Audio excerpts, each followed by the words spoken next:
Okay, I stopped at the National Park service center, and I wanted to ask about the cost for walking around the park. There's a little park that it's like the Hurricane Park. It goes into the Olympic Mountains. Now they kind of catch you with the fee. It's $15. Say it's like a 17-mile drive, and then 5 miles in on your way on the Hurricane road, there's a little fee of $15 that they'll catch you with. It's not widely advertised.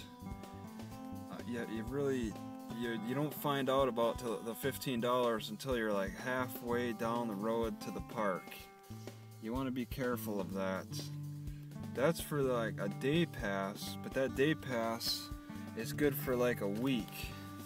Okay, so you could use it for up to a week.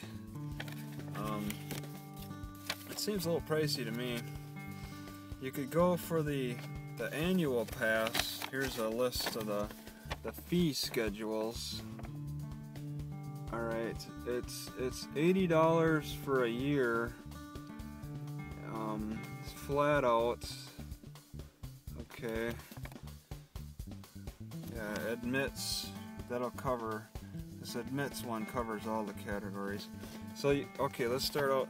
You got annual pass, volunteer pass, senior pass, and access pass. Okay, the annual is the 80. The volunteer, if you put in 250 hours of volunteer time, then they'll give you a free annual pass. That sounds like a lot of work. The senior pass is $10. Okay, and that's for the year, of course. Or it's like $15 for the day. So I don't know what the seniors will get charged for the day. And then the access pass, you have to have a disability for the access pass. And that's free, I guess. Apparently the military is free too. They have this FA, the frequently asked questions, and one of those questions was for the military, and they're like, if you're military or dependents, you're free. Or that foreigner question, if I'm a foreigner, can I get in? And I think they said, or if I'm a senior citizen foreigner, can I get that discount? And that's a big no.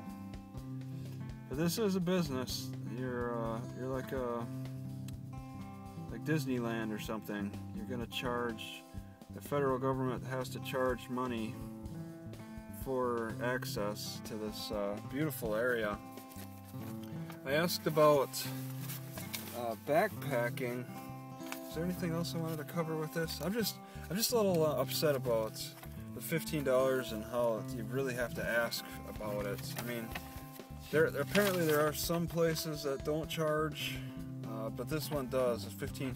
There's a Zion National Park that charges $25 for like the day, and that's in Utah. It says it in that little blurb.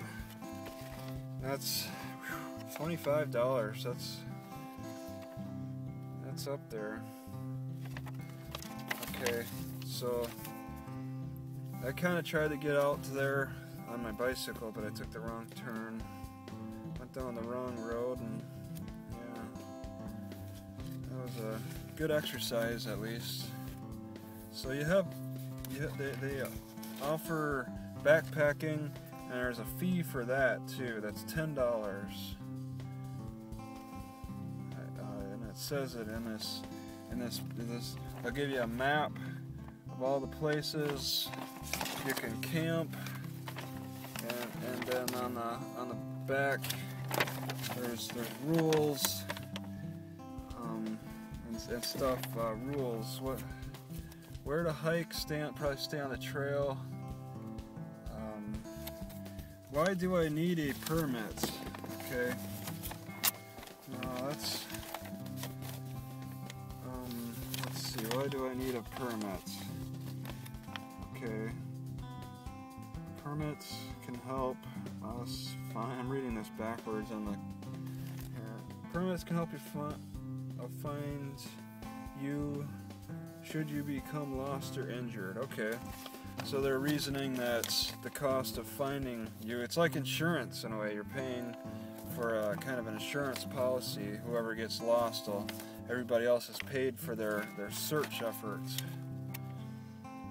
There was, yeah, the interesting thing is there's a few bears out there, and they rent out these canisters for $3.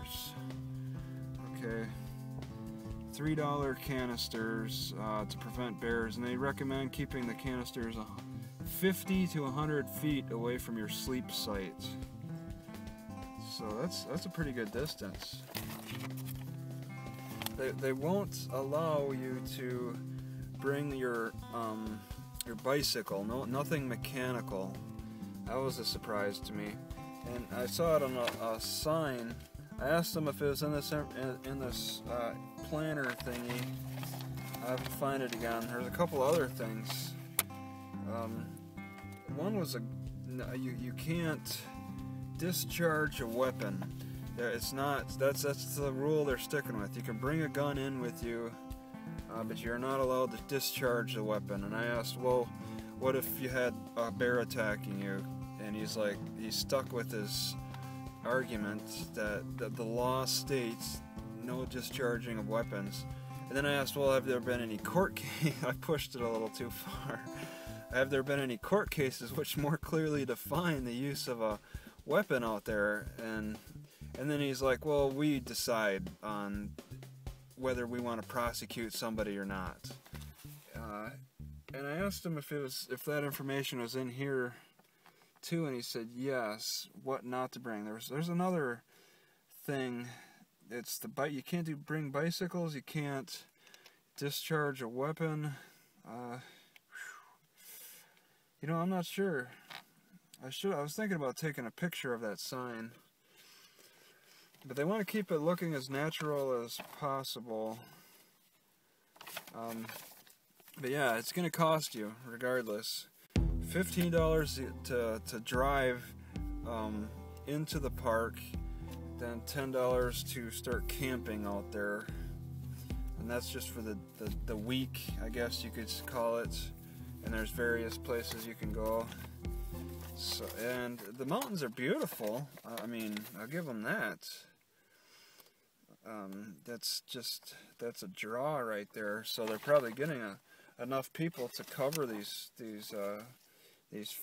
I don't know if I showed this. So just be aware, this is not free. Just because it's a federal land and we pay our taxes doesn't mean that it's a free access. They're going to be charging, and the prices aren't readily available. You have to find them out, sometimes the hard way. But that's it. It looks tempting if I had the money, but yeah, a lot of people are willing to pay that.